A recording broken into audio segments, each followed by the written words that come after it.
كتير ممكن يكون بيسأل نفسه هو إزاي زرار الأندو ده بيشتغل بالظبط، أو إيه السحر اللي بيخلي المتصفح يفتكر الصفحة اللي كنا فيها ويرجع لها. طيب، النهاردة بقى هنكشف السر ده، وهنشوف المبدأ البسيط جدا بس عبقري اللي بيحرك حاجات كتير قوي في البرامج اللي بنستخدمها كل يوم.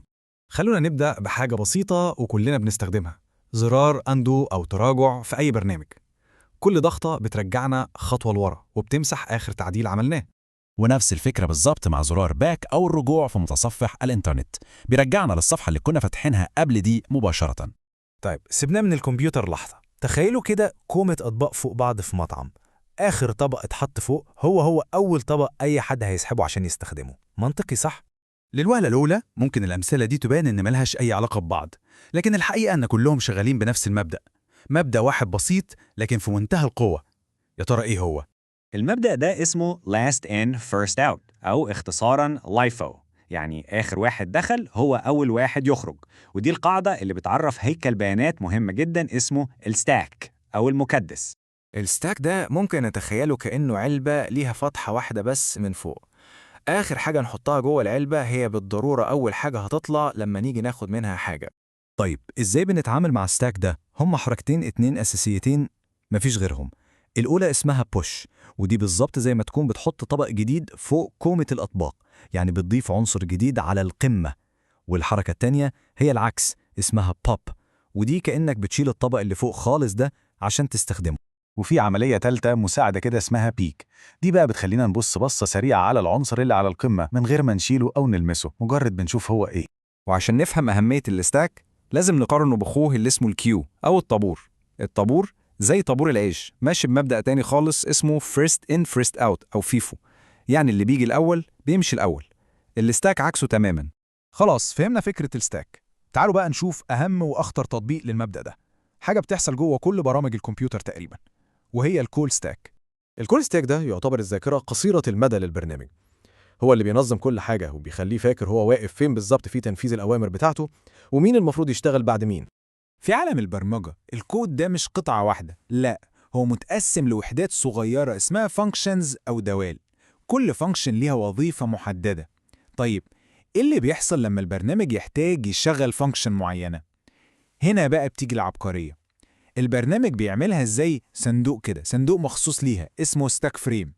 الصندوق ده بيحتوي على كل حاجة الفانكشن دي محتاجاها عشان تشتغل، المتغيرات بتاعتها، البيانات اللي داخلها، وكل تفاصيلها. يعني مثلا لو عندنا دالة اسمها procedure A شغالة دلوقتي، الفريم أو الصندوق بتاعها ده هيكون محطوط على الكول ستاك. طيب لو الدالة procedure A دي وهي شغالة احتاجت تنادي على دالة تانية اسمها procedure B، بسيطة جدا، هيتعمل فريم جديد لprocedure B ويتحط فوق الفريم بتاع procedure A، بالظبط زي ما حطينا طبق فوق طبق. وبكده البرنامج لازم يخلص procedure B الأول خالص لأنها هي اللي على القمة.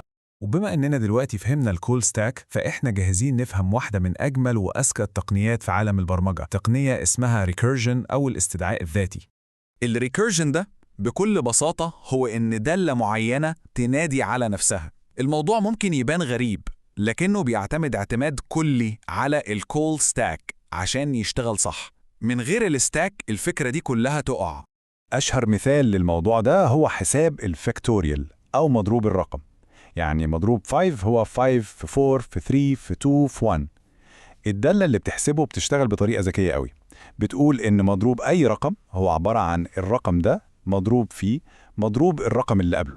شوفوا اللي بيحصل لما بنطلب مضروب 3، الفريم بتاعها بيتعمل له بوش في الستاك، وبعدين هي نفسها عشان تحسب بتروح منادي على مضروب 2، فبيتعمل بوش لفريم جديد فوقيها. وتفضل السلسلة دي مكملة، مضروب 2 ينادي مضروب 1 ومضروب 1 ينادي مضروب 0. هنا بنوصل لحاجة اسمها البيس كيس أو شرط التوقف، دي اللحظة اللي الستاك بيكون فيها وصل لأقصى عمق ليه. وأول ما البيس كيس دي ترجع قيمة اللي هي في حالتنا 1، الستيك بيبدأ يفك. الفريم اللي على القمة خالص بيخلص مهمته، بيتعمل له بوب ويدي نتيجته للي تحته، اللي تحته ياخد النتيجة يكمل حساباته ويعمل بوب هو كمان، وهكذا زي قطع الدومينو لحد ما نوصل لأول فريم خالص ونرجع بالنتيجة النهائية. بس خدوا بالكم، التقنية القوية دي زي أي حاجة قوية بيجي معاها خطر كبير، لازم المبرمجين يكونوا حذرين جدا معاه. الخطأ ده اسمه ستاك اوفرفلو، وأكيد الاسم ده مش غريب على أي حد بيبرمج. ده بيحصل لما دالة ريكيرسيف تفضل تنادي على نفسها بلا توقف من غير ما توصل للبيس كيس أبداً، فبتفضل تعمل بوش بوش بوش لحد ما تملى الكول ستاك كله والذاكرة تضرب. طيب إزاي بقى نتجنب الكارثة دي ونستخدم الريكيرشن صح ومن غير مشاكل؟ الموضوع بسيط وليه قاعدة ذهبية. أول وأهم حاجة ولازم دي تحتها 1000 خط يكون في شرط واضح يوقف الفانكشن اللي هو البيس كيس. وتاني حاجة لازم نتأكد إن مع كل مرة الفانكشن بتنادي نفسها هي فعلا بتقرب خطوة من شرط الوقوف ده، ما ينفعش تفضل تلف في حلقة مفرغة. وبكده شفنا إزاي فكرة بسيطة جدا زي كومة أطباق هي في الحقيقة مبدأ أساسي وجوهري بيشغل عالم الكمبيوتر كله.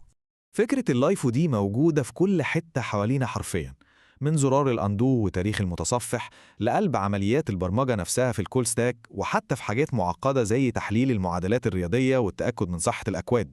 الستاك هو مجرد مثال واحد على الهياكل التنظيمية الذكية والخفية اللي بتشغل العالم الرقمي اللي بنعيش فيه، وده يخلينا دايما نسأل يا ترى إيه تاني من الهياكل العبقرية دي شغال تحت السطح وإحنا مش واخدين بالنا؟